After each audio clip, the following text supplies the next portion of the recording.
Still sick, which is why I haven't been making any videos, but I just saw that because I'm doing research for my book on Meghan, and I'm at the chapter where I'm talking about like the numbers that her show did and why all of a sudden there's an interest in like how well lifestyle or cooking shows do now that Meghan has done it, because we all know there's rules for everybody else and rules for Meghan.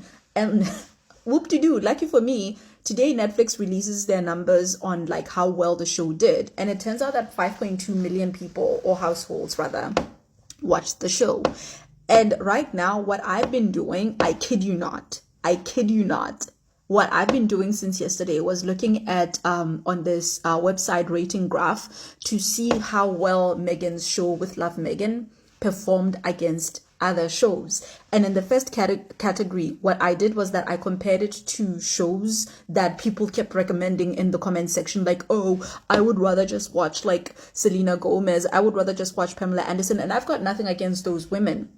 It's just that the first time I heard about their shows was when their names were being used to kind of like bring down Meghan, be like, oh, you know, that N word, she couldn't have done better than name a white person.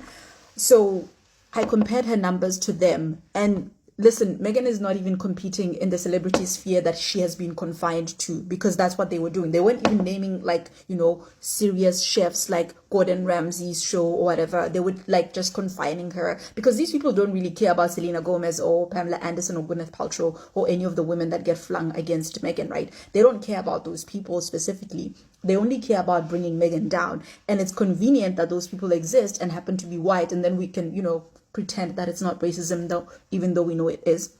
So anyway, I was still talking about how comparing Meghan's show, how it performed just in terms of the numbers relative to, say, Pamela Anderson's show. Again, got nothing against this woman, but Meghan is in a league of her own.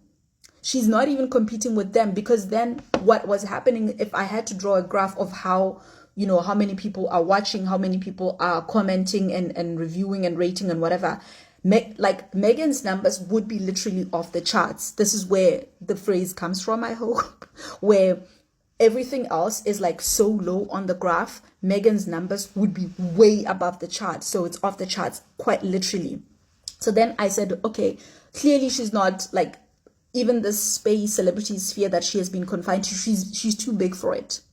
Let me make it bigger. So I made the circle bigger. And who did I put in this circle now? I just looked online to see like what are the best rated shows, the most recent ones, because I wanted to compare her to shows that had only one season and a few episodes, and I didn't want to be accused of like recency bias or whatever. So I took a list from 2024 and then I compared her to that.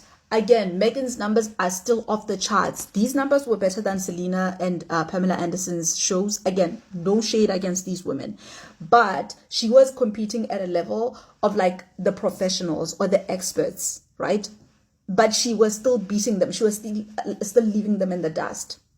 So then I said, okay, what are the most popular cookery/lifestyle shows ever? And I knew it was going to be now a man's sphere, because these people couldn't even give her the legitimacy of like comparing her to, say, the serious chefs like the Gordon Ramsays. We know what it is, right? So then I compared her to those shows. Only once I did that did the numbers, like her numbers, come back into the chart. All of a sudden, she was in the chart. But bear in mind, I want you to bear in mind that Meghan's show is only one season and 8 episodes long. All these other shows, the shortest one that I found is 7 seasons and something like 34 episodes long. And I think it's Top Chefs or Master Chef, whatever. All of these chef shows, right? Like, she's competing properly with shows that are 2 decades older than hers, many seasons longer, many episodes longer. That's the only space in which her numbers started making sense. Like, I need you to just keep that in mind.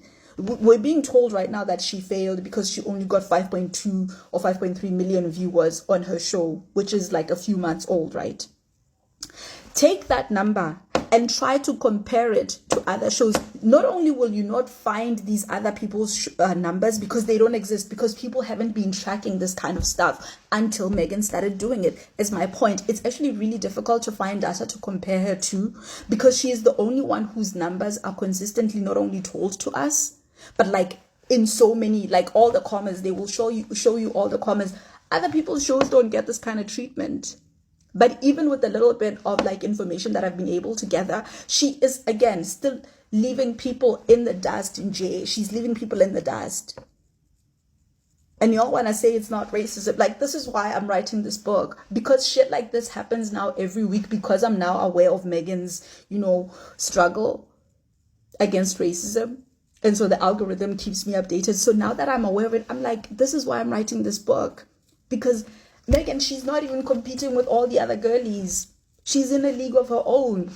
Like, for example, right, in this one graph, she has a total ratings vote of like 13,000 people voted or ranked or rated or whatever it is it's called, right?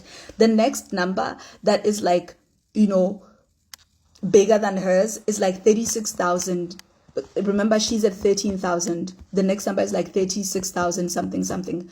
But the show that I'm talking about, the one with 36,000, bear in mind, it's Hell's Kitchen, and it's been airing since 2005, and it's got 23 seasons and 359 episodes. So when we now come to the average ratings per episode, Meghan has 1,600.